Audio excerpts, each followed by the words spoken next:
Take it away, Julia. Okay, well, welcome, Christine. I actually don't know very much about this program other than what I saw on their website, but it looked very interesting, and it's just exciting to have, you know, breaking research happening so close. So that's kind of why I reached out, but it's pretty much a mystery to me too. So we'll hear what you guys are doing, and welcome. Great, thank you. Yeah, and also thank you for the invitation. We're actually very excited to be here because we definitely like to connect right with the local project. So the center is actually has been ongoing for a few years, but we definitely like to expand our connection in the Colorado area. So I'm really appreciate the opportunities. I'm glad to talk about more about the center. And please, yeah, this is really not intended as a formal presentation. You know, professor tend to give long lectures. I have some slides. I'll try to provide some information, but please feel free to pause and ask questions. So let me start sharing my screen.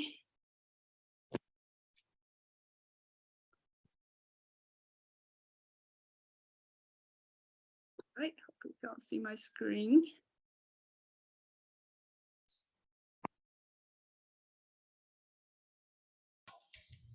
All right, okay. So today it is my pleasure to introduce to you our Aspire Center. This is the NSF Engineer Research Center. So I'm Christine Liu. I'm a professor in the computer science department at University of Colorado Boulder. And here joining with me is my colleague, Professor Dragan Maximovic. So he's a professor in the electrical, computer, and energy engineering, also at the University of Colorado Boulder. I also put down our Center's innovation director, Don Linford's name here, because he's more connected with the industry and also some of the innovation partner side. So if you're interested in kind of collaborating with our center, so he would definitely be a good person to get in touch, and I'm happy, of course, to make the introduction. Okay, so at a high level, what is a center, right? First one, it's a research center, so it's funded by the National Science Foundation. We started in September 2020. We have quite a few campuses and a lot of actually partners, so I'd like to introduce that later. But at a high level, what we're trying to do is about electrified transportation, right? So our vision is this sustainable and equitable future for transportation. Okay, so how do we accomplish that, right? So our vision is that we want to support our research really aims to provide widespread electrification across vehicle classes and adoption groups. Okay, because of course the benefit is clear, right? So we can reduce the greenhouse gas emissions, we can improve human health, improve human prosperity, but also improve equity and access. And that is also a very important component for a center.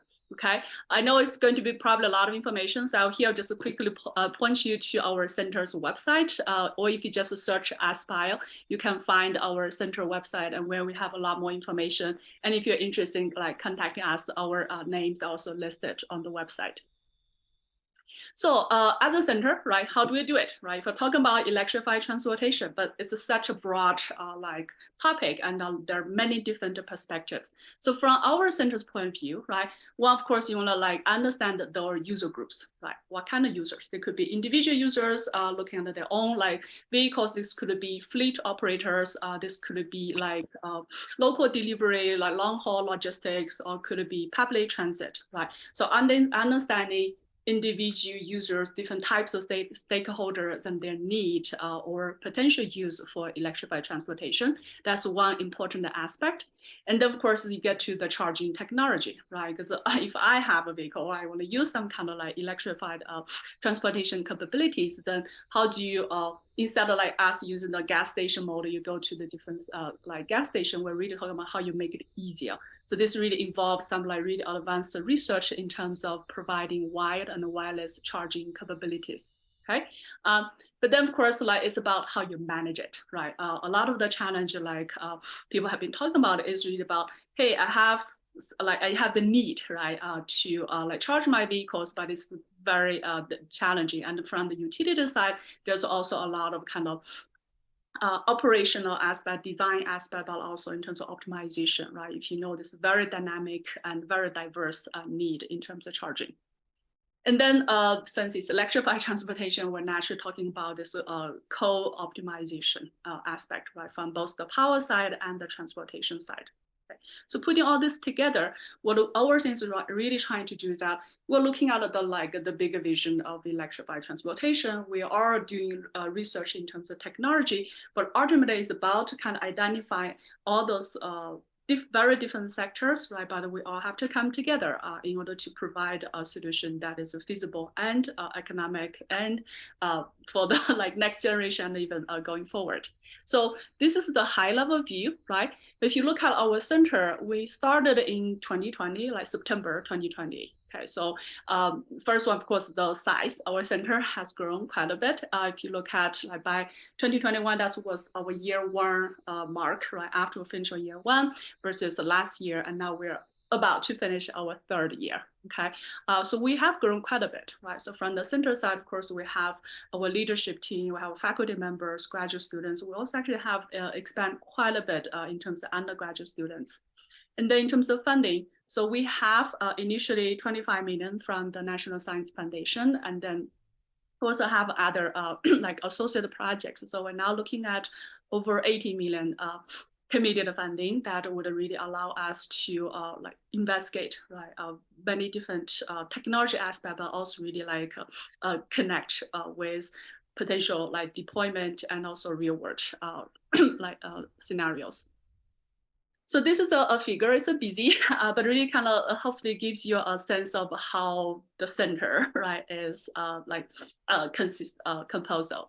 So we have Utah State University. Okay, so they are leading the center. We then have a few core campuses. Core campuses means that we have usually over 10-ish people participating from each campus. So we have here, right? CU Boulder is one. We have UTEP, that's Texas El Paso, Purdue University, and also we have our international collaborator, University of Auckland. They actually have something that's equivalent of our center kind of thing, also focus on electrified transportation. We also have a few we call affiliated campuses. So they're also conducting very active research but they're smaller size. So they they're also closely involved in the center. So in the Colorado area, we have Colorado State, we have University of Colorado, Colorado Springs. We also have Virginia Tech, Cornell. So those are all our academic institutions. Okay, but we then have a lot of partners. Okay, we have quite a few, right? As you can see, right, national labs and also state DOTs, and we have many industry partners as well.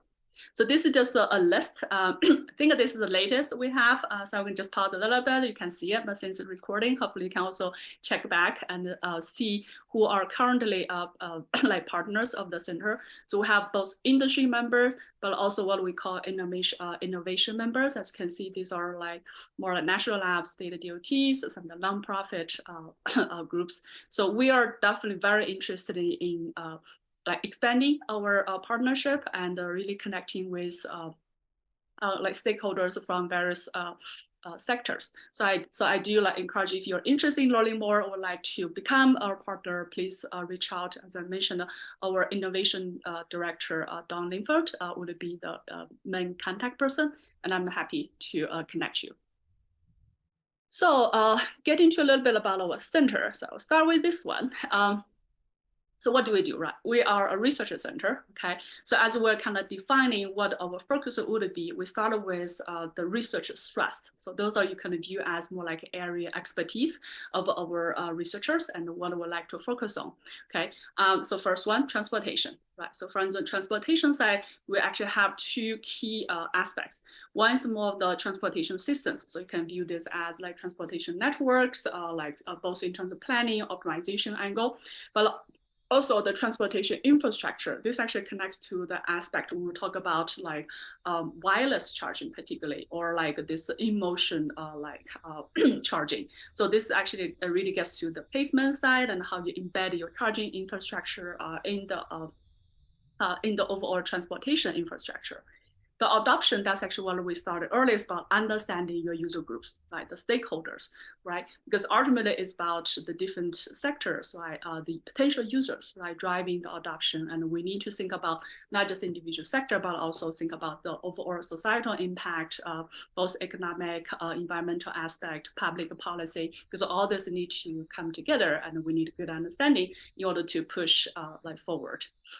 The next one, power, right? That's where you need to think about how you design your battery system, how you design your charging system, overall charging infrastructure, but also connecting to the power grid side. Okay, equity is another one we actually started up front and we feel is very important because as you're all kind of pushing for adoption of electric vehicles, but that can be quite a bit like a diversity, right, across different user groups and different adoption capabilities, right? So we want to make sure that we are analyzing this, understanding this, and trying to push for a more equitable future as we are proposing new solutions.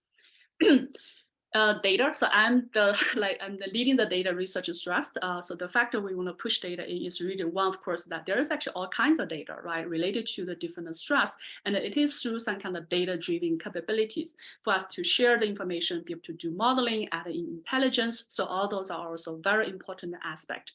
So with this research stress, or say those are more by research areas, right?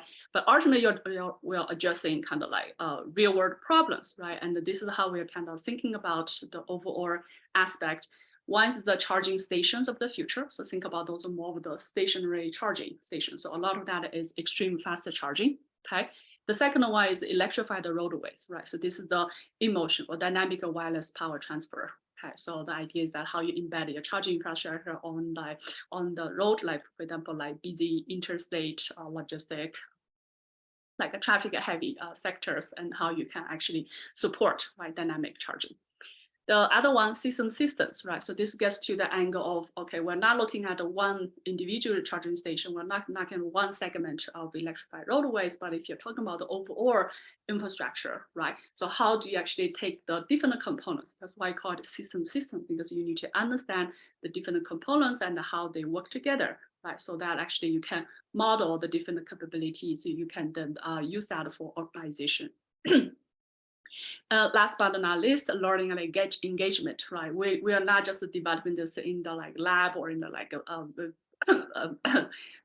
enclosed scenario, right? This is about the overall society. So how you actually support learning at actually just the general public, but also engage the various communities, engage the various stakeholders. That's also very important aspect. So as you can see, right, there's actually a lot going on. We have a big center. We have a lot of expertise across many areas, but the high level thing is about this convergent research angle, is that we don't just do our own thing. It is about we coming together, understanding the problem and the solution so that we can actually provide something that is sustainable. This is also like a diagram to kind of illustrate the focuses of our center. So since we are NSF, this is a Gen 4 Engineering Research Center, right? So we actually have a few kind of what we call pillars, right? So it's called REDI, okay? So R-E-D-I, okay? So R is a research, right? So apparently we want to do conversion of research, tackling all those different research challenges, which I mentioned on the previous slide. Okay, but it's not just research, right? As a research engineering center, it is about how you take your research and work with, right? The E side, which is the engineering workforce development. Because we're talking about significant changes, paradigm shifting, technology, but also you really need people, right, to be able to do that. And another part that is also very important is top level priority is about the D part, okay? Is the diversity and the cultural inclusion, right? So we really see the benefit, right, and actually the need, right, to have equitable solutions, but also having a diverse team, diverse capabilities is also very important and fundamental. Okay, then the I, that's the innovation part, right? So the innovation ecosystem, this also gets to the point is that we want to take our research and actually stay connected, but also see how that can transit into a real world deployment and actual projects to push things forward. So there's actually a lot of angle from the innovation side as well. So the main idea again is this overall convergent, right? We're illustrating that as kind of waving infrastructure is that all those need to come together, right? We need to talk to each other, we need to work together so that we can push the frontiers. So these are just some kind of pictures illustrating various kinds of activities, right? So we really want to show that, yeah, we do research, right, in our labs, but also really kind of we go outside, we're engaged, we're connecting to different people, engage our communities, working our like younger generations. So all those are very important activities for the center. I also want to briefly mention our test beds. Okay, so when you talk about the test beds, right, because this is electrified transportation, right, you need to show that it's working, right, to some extent.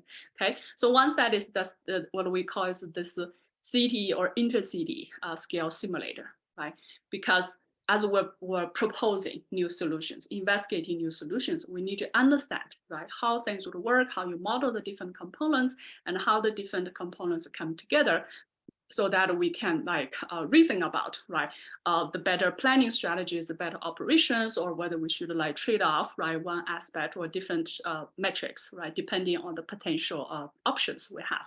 Okay, so this really gets up quite a bit in terms of how you co-simulate, right, various relevant capabilities such that those components can give us a better view and actually more holistic understanding of the like our policy, our adoption curves, or even from individual users' point of view, the different choices, all that, right? So intention is that we want to build this capability, we'll incorporate some of the existing capability, but ultimately it's about providing this as a kind of like open source like platform and also tools, so that it can help to like can be used in various scenarios as people or general public is thinking about adopting some electrified transportation capabilities. The other one I want to call out is the EVR. Okay, so this is at our headquarters at the Utah State University. So if you ever have a chance, I highly encourage you to just go visit our site. We'll be happy to arrange a tour. So the general idea is that we have this space, right? It has actually, it's a it's a site really just for us to do actual testing. Okay, so we have or of course our utility service, our solar power on site, and then we have the battery mechanism, also how you actually test the track. So the test track allows us to do both stationary and in motion wireless wired charging, and also this is a grid integrated, and you have real time like grid vehicle interaction. So that's really actually very useful and effective mechanism for us to test the different technologies so that we actually have like concrete real world information.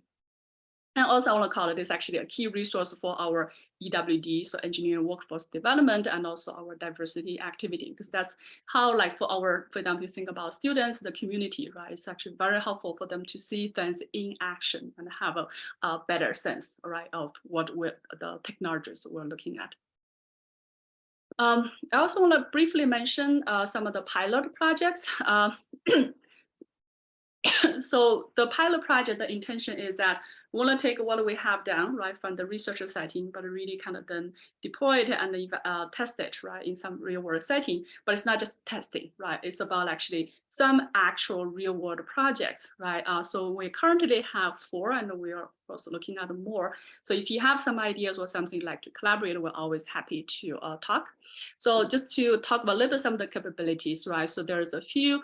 This one, the top right, this is in Salt Lake City. Okay, so this is about like regional kind of like logistics. Okay, so this is in your inland area, and as you can see, right, so we're doing some pre-pilot at the Utah State University, but then the general idea is that we want to actually have like in that site, we're going to have like charging capabilities. You can see hoteling, static and dynamic charging. So that would allow us to deploy various technologies and also test it, right, with real world use cases. Also in Salt Lake City, so this is with Utah Transit Authority. So actually looking at the public transit side, right? So this is actually also this multimodal hub. So the idea is that you would have electric train, you would have electric buses, and you have electric vehicles, but sharing, they have very different, of course, like charging demand and the charging dynamics. So how you actually like incorporate that together so that you can have the shared and optimized utilization. 2 other ones, so one's in Indiana. So this is with our partner Purdue University. So they're looking at actual deployment of like inductive in-motion charging. Okay, another one. This is a Central Florida Expressway. So they're also like building inductive emotion charging pilot, so that we actually get to see with the actual like tollway traffic. Okay, so now I'm going to switch gear a little bit. So the previous one is more like whole center, okay? And since here we're in Colorado, so I'd like to call out some of our local campuses and the researchers and just briefly highlight what we're working on. Because we're saying like a very interesting like collaboration opportunities. If you'd like to learn more about our work or just like let's start some kind of like collaboration or discussion. We're always happy to talk. So within Colorado, we have a few institutions. Okay, as I mentioned, like so CU Boulder is a bigger one. We're one of the core campuses. Okay, we also have Colorado State University and the UCCS as affiliate campuses. So Jason Crane is in mechanical engineering. So he does a lot of research in terms of the kind of overall kind of life cycle analysis and also the tech economic analysis. So the idea is that you don't look at just, for example, like if you look at EVs, it's not just the EV, it's actually the whole life cycle, like all the related components, so that you actually have a better understanding of the full cycle in terms of electrified transportation. Greg and Scott, so they are at University of Colorado Springs. So both of them are doing research on battery systems. So they actually have a lot of advanced technology in terms of how you model the batteries and have better control of the batteries. Now, this is a slide kind of like highlighting the researchers from the CU Boulder side. So I list our names here and our departments. So if you're interested, you can look us up in the website and just like get in touch if you have particular like interest related to our work.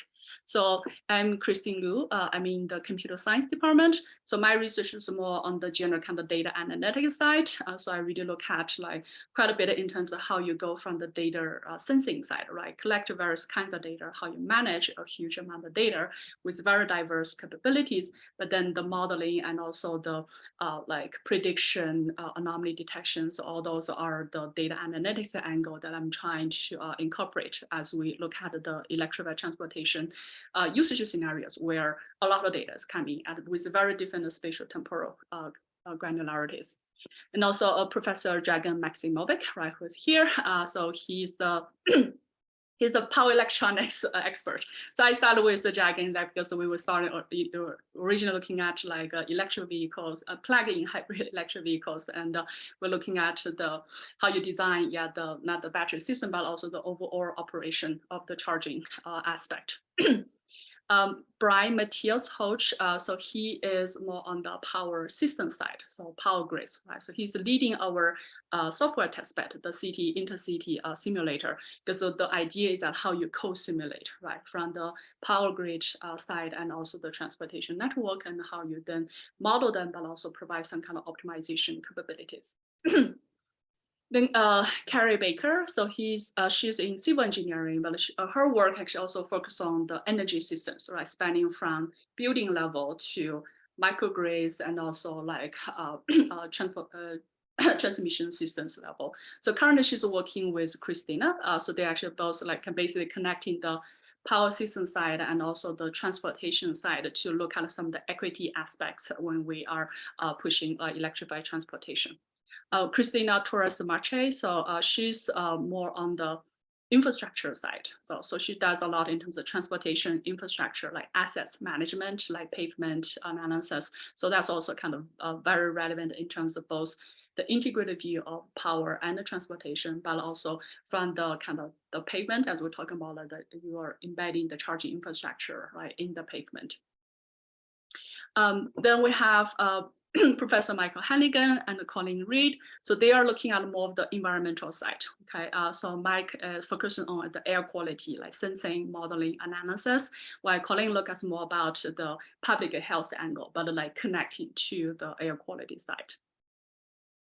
Then we have like our three colleagues. They are more on the engineering workforce development side. So Nick and Jennifer, they're focused on the pre-college aspect, and then Janet is leading the community college angle.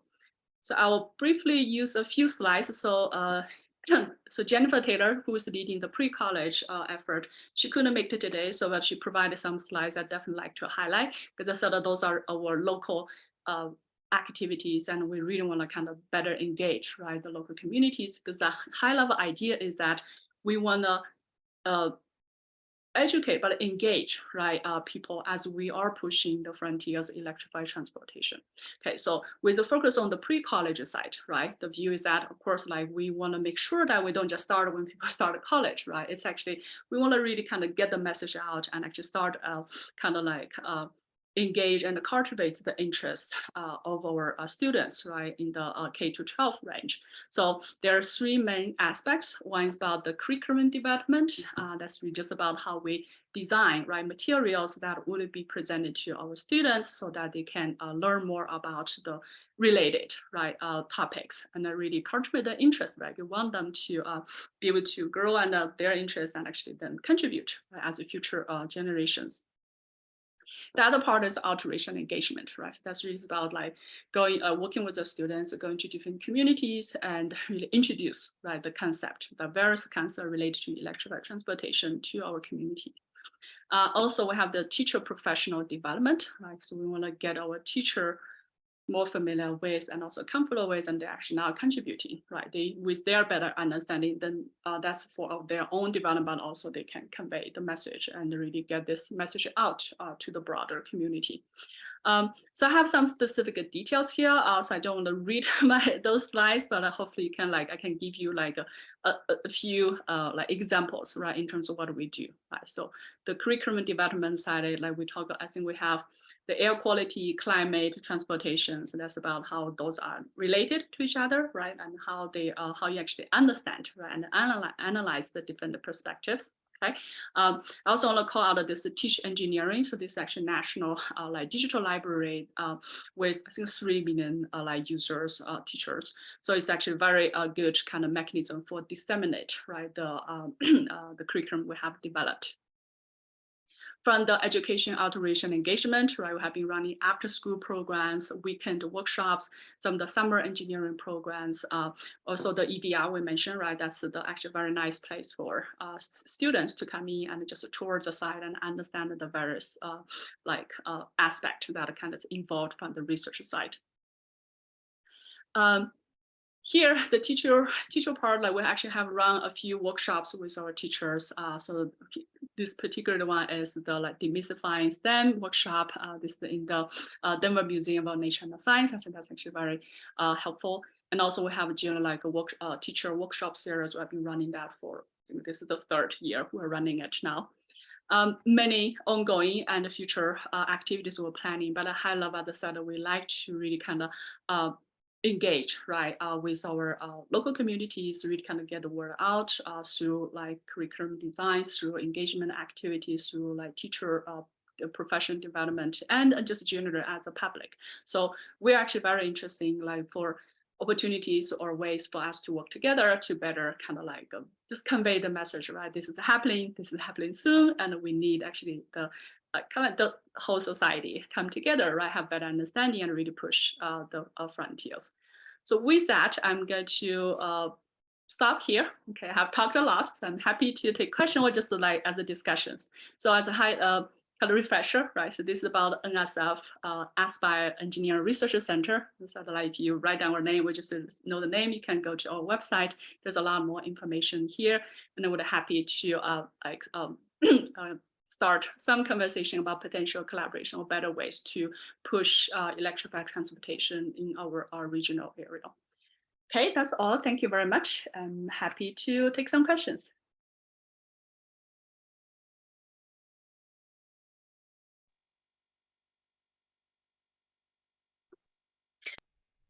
So Christine, we actually have in the Denver Electric Vehicle Council, we actually have a very dedicated ex-teacher, retired teacher, who has, I think for 10 years been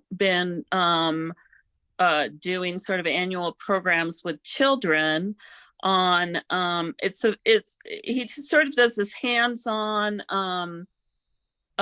basically he takes bicycles, and then the classes consist of kids electrifying them. So he's been very dedicated to that for a long time. So I don't know, maybe I can send you an email with his name, and maybe you guys can talk.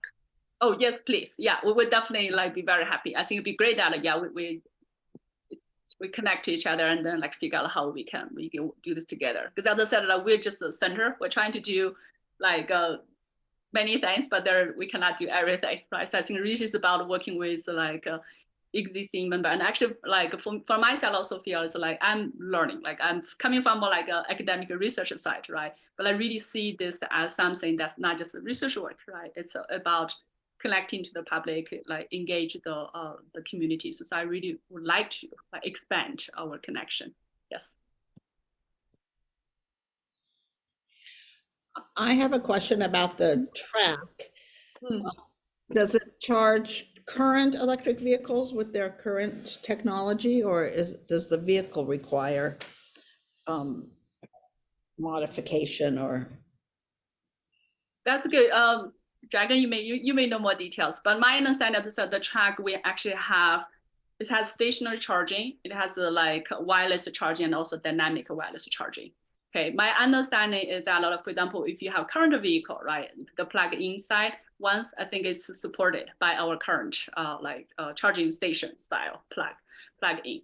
The in-motion charging, my understanding is that I think there's a lot of more advanced research work. So it's both in terms of actually extreme fast charging and in-motion charging. Actually, both are research. So I'm not sure whether they're like in product vehicles already. But Dragon, please. Yeah, sure. So the wireless charging part is not currently available generally for commercially available electric vehicles. So that part is more on the research and development side. And of course, there are demonstration vehicles that have that capability, and the track that Christine showed that we have at Utah State University is capable of performing those demonstrations, right? So we can test out how that would work. Both stationary is actually developed a little more even commercially. So there are companies that are actually selling these pads and you know, the subsystem that needs to be integrated on the vehicle itself. And so that's more developed and available. Dynamic wireless charging that would rely on having the infrastructure embedded on the electrified roadway, that's in earlier development, and it's really, there are demonstration projects where the technology is being tested out. I remember it had to be over 5 years ago, because it was when I still had a Nissan Leaf, and Boulder had these pads you could park on, kind of, I think they were right off Broadway up toward the hospital. I think I tried them a couple of times. I don't remember ever being successful charging my Leaf by parking on top of that pad, but it supposedly was something available to my Leaf with no modifications. Yeah. So are those still there? Do you know about them, or? I believe you would have to have a modified Leaf to be able to do stationary wireless charging over a pad.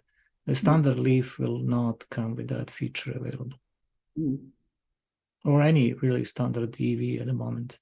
Wonder why they've had those for years in Boulder, those pad charging ones. I think that they're solar, if I remember correctly.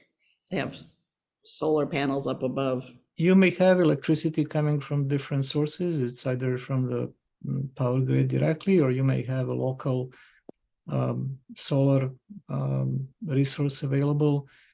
That's perhaps not very difficult part of the technology. The difficult part of the technology is wireless requires these pieces that are both on the vehicle side and on the pad, right? So you have to have both. Jill, those that you were referring to, they were a solar charger that had a battery arrangement in them, and the solar would charge the battery. The battery in turn would charge the car. It wasn't really a wireless charger type pad. It was just part of the structure of it that you kind of drove up on a pad, but you actually had You had to plug in. Had to you plug actually had in. to take and plug it in. It was not a wireless charging configuration. It was just the way that it was built. Yeah, it's been a long time. I was probably with my first Leaf, so it's probably almost 10 years ago. So I don't remember very well. But I know I found it from just looking at ChargePoint app, so. They had a lot of problems with them, and they ended up getting rid of them. Oh, They're gone. okay, sorry, an off-subject 'Cause question. they were supposed to, not only did it charge the stationary battery pack, which in turn would charge the car, but it also had tracking, and they had complications with the tracking, the solar panel tracking and other things. Something that was put out that didn't have all the bugs ironed out of it. I see. Thank you.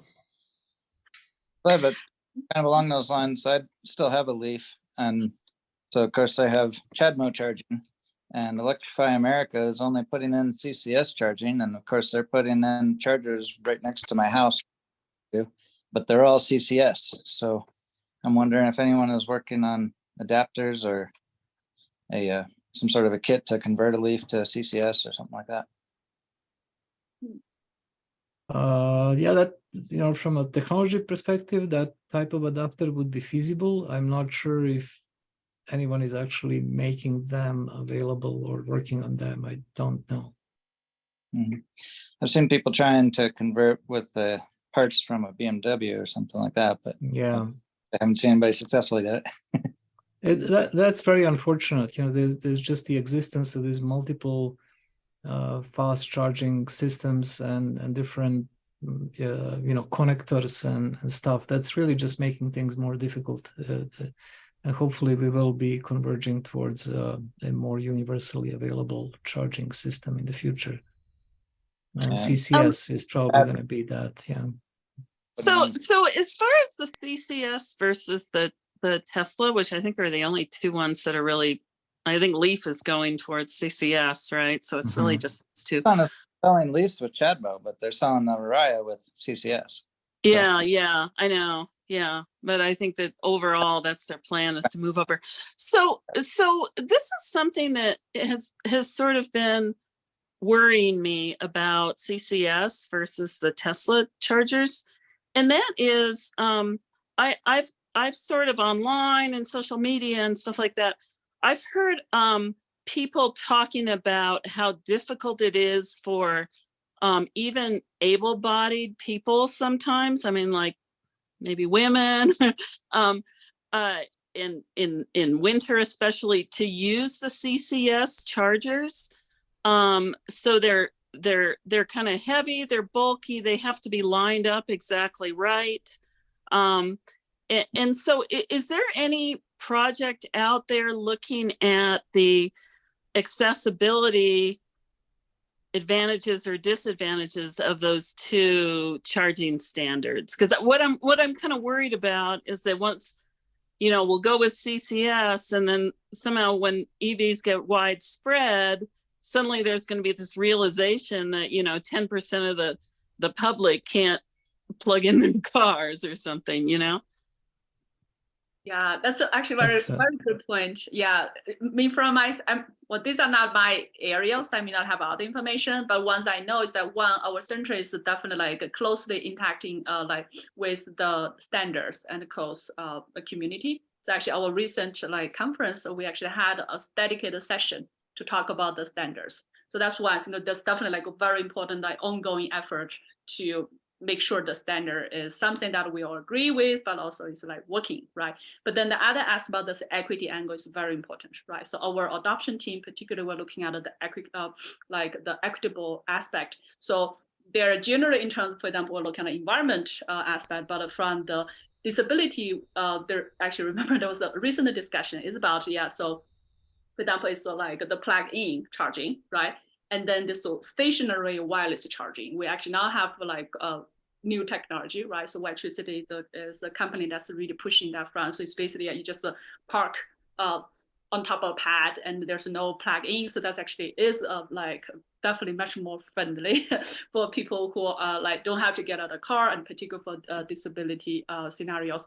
But also there's actually another angle with related to the fact that if you have like, if there are like some kind of, I'm learning this is about like wheelchair adapters, right? So like, so if you're putting your battery on the board, like underneath, like in your car, that actually doesn't work with those kind of like, the mechanism to actually park, like, how to say, fold your wheelchair and like make it more easily usable. So I think there are various aspects of equity or disability related focus.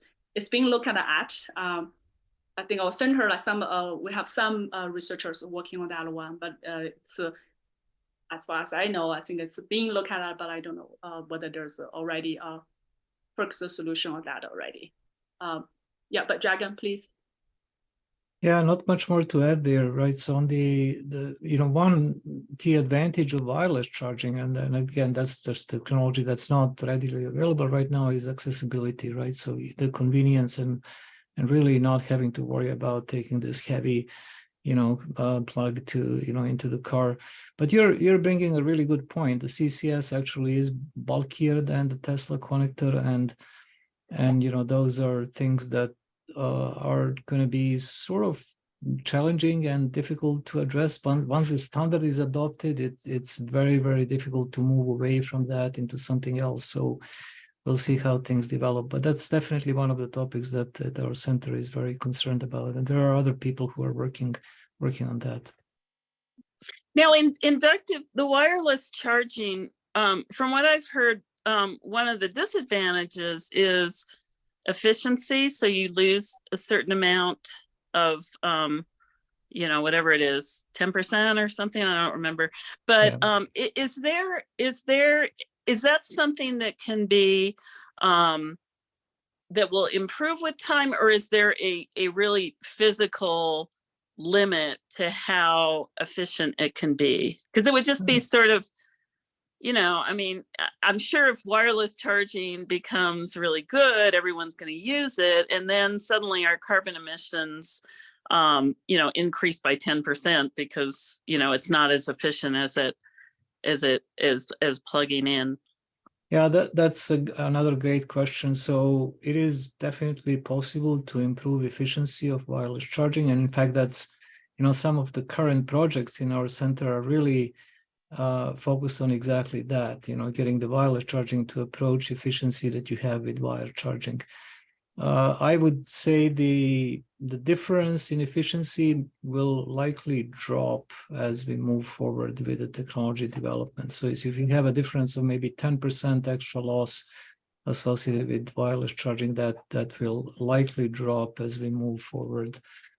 In the end, I'd say in the kind of bigger scheme of things, I don't think the slight difference in efficiency between wireless versus wired would be extremely, important. I would say maybe not as important as people would perhaps think.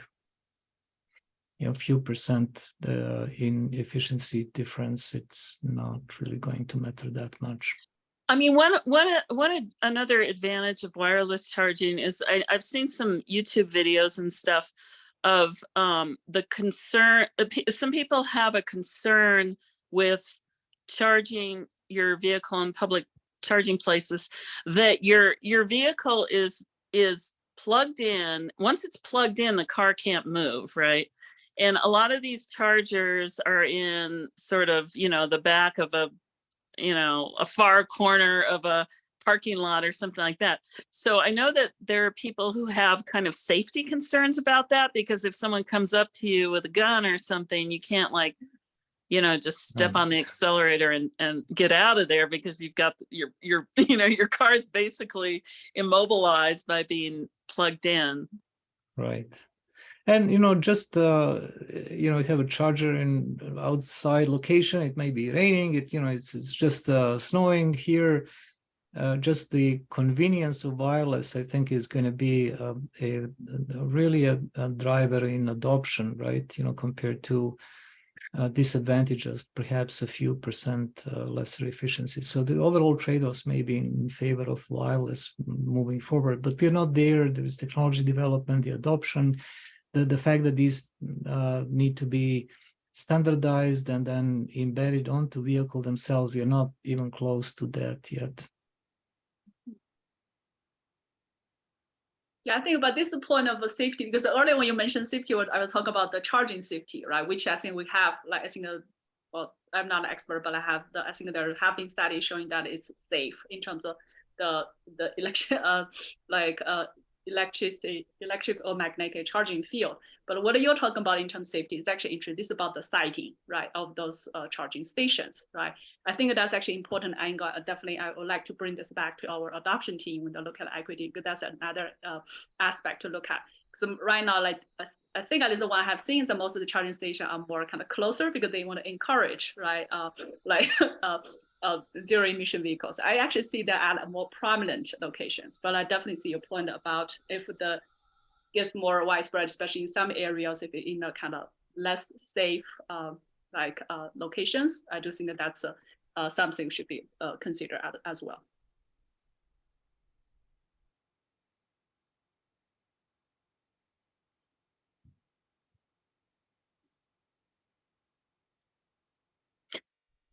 So we had a speaker here, I think a couple of times. Anyway, they're from a organization called Cultura. Have you heard of them?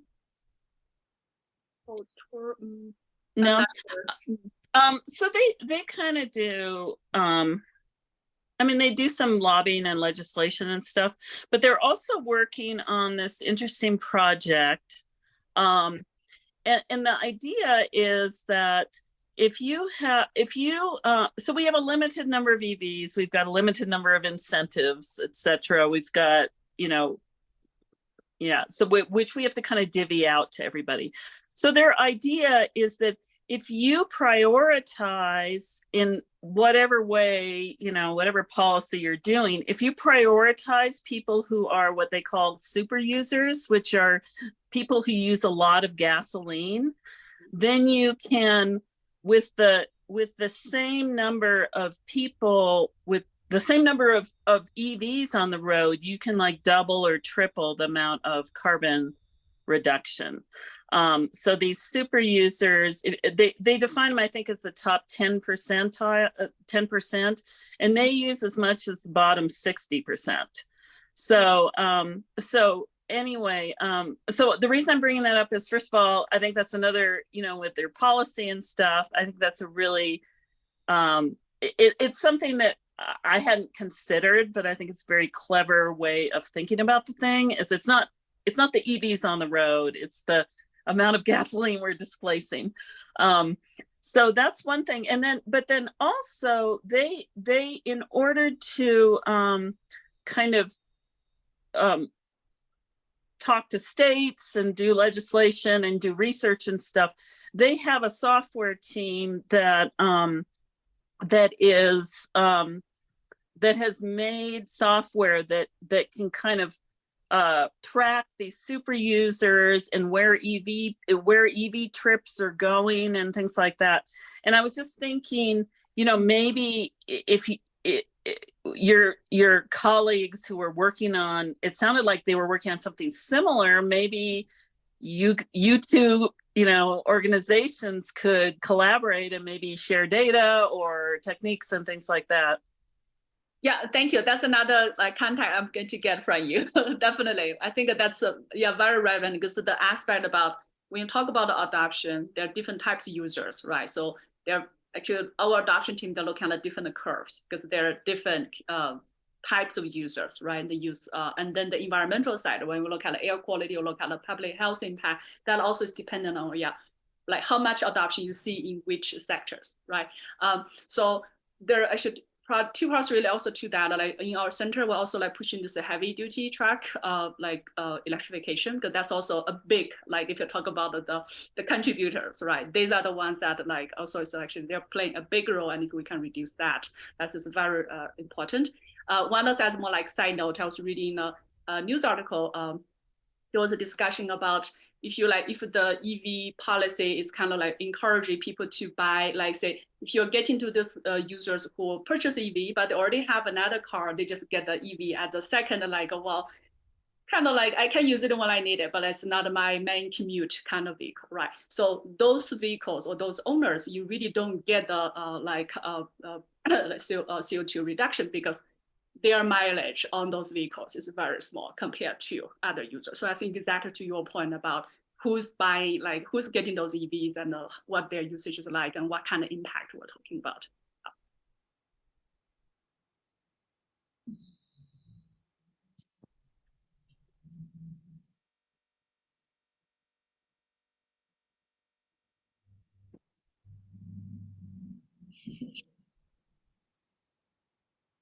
Anybody else have any other questions?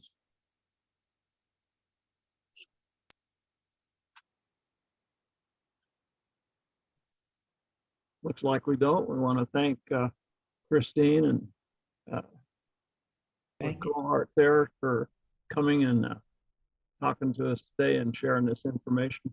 You might, what would be the link? You referred to a link where we could go to pick up the information on it. Aspire.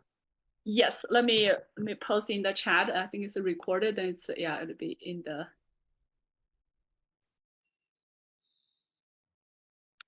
Oops, sorry, I added another one there. I'll remove people. Yeah, so it's our Aspire website. Okay. Yeah. Cool. So that is where, yeah, I think we have the general introduction of the center, but also has a list of our researchers working on different topics. So we're definitely interested in collaborating. And also if you say for industry members, innovation partners, those are like ones we like to work with. I guess one final thing I can offer as far as collaboration, if this is interesting, is you know, the DEVC, obviously we have a lot of people who have electric vehicles, are electric vehicles fans, have experience with them. And then I'm involved in a lot of EV shows, as I kind of said earlier. So I've got a big long list as well. So if you need people who are EV owners for some project or something, yeah, you can definitely reach out to me. Yeah. Thank you. I'll definitely pick up that offer. I'm pretty sure it would be very interesting working with those people, because I think getting to the actual users, right, getting their feedback, but also doing some kind of research together would be very helpful. Yeah. Thank you. Yeah. Yeah, thanks. Well, thanks for coming, and I guess we'll bring this event to a close. So I'm going to turn off the recording.